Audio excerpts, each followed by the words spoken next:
আসসালামু আলাইকুম রহমতুল্লাহ। আশা করি আপনারা সকলে আল্লাহ তালার রহমতে ভালো আছেন। আমি আজ আলোচনা করব নেক আমল গৃহীত হওয়ার জন্য 4 করণীয়। তো আসুন আমরা জেনে নিই হাদিস ও কোরআনের আলোকে। যে কোনো নেক আমল আল্লাহ তালার কাছে কবুল বা গৃহীত হওয়ার জন্য কিছু করণীয় রয়েছে। মুমিনের উচিত বিষয়গুলোর প্রতি লক্ষ্য রাখা। আমার এই ভিডিওটিতে মৌলিক দিকগুলো তুলে ধরা হলো। 1. ইবাদত কবুল না হওয়ার ভয় থাকা। ইবাদত কবুল না হওয়ার ভয় থাকা ইবাদত কবুলের অন্যতম মানদণ্ড।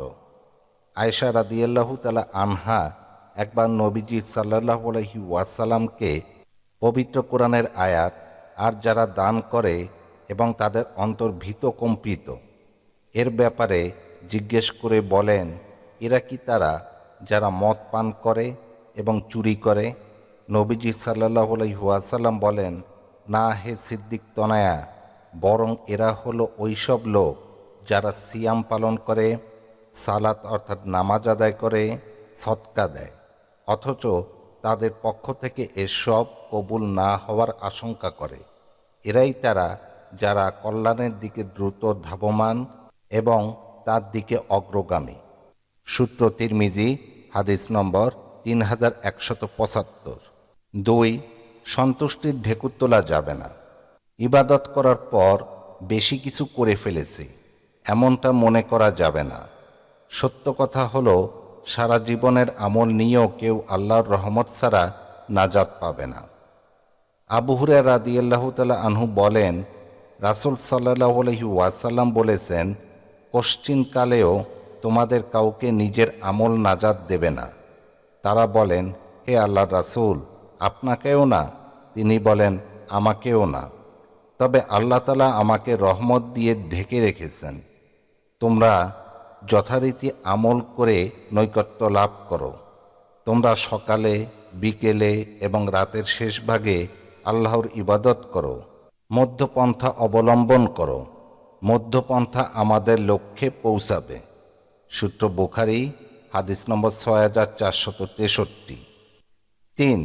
ইবাদত কবুলের আশা করা।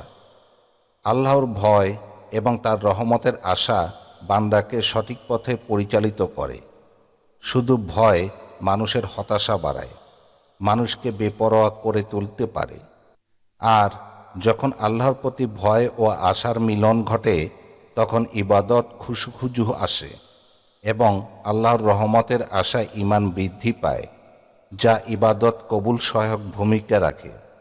মহান আল্লাহ জাকারিয়া আলাইহিসসালাম ও তার স্ত্রীর ব্যাপারে বলেন, তারা সৎ কাজে প্রতিযোগিতা করত আর আমাকে আশা নিয়ে ও ভীত হয়ে ডাকত, আর তারা ছিল আমার প্রতি বিনয়ী। সূরা আম্বিয়া, আয়াত 90। 4.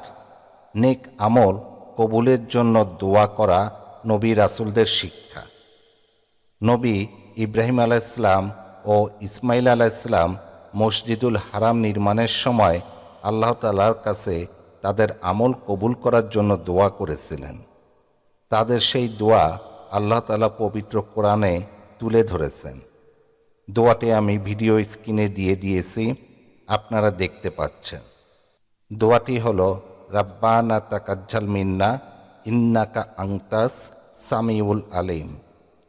অর্থ, হে আমাদের প্রতিপালক, আমাদের পক্ষ থেকে আমল গ্রহণ করুন, নিশ্চয়ই আপনি সর্বশ্রোতা ও সর্বজ্ঞাতা।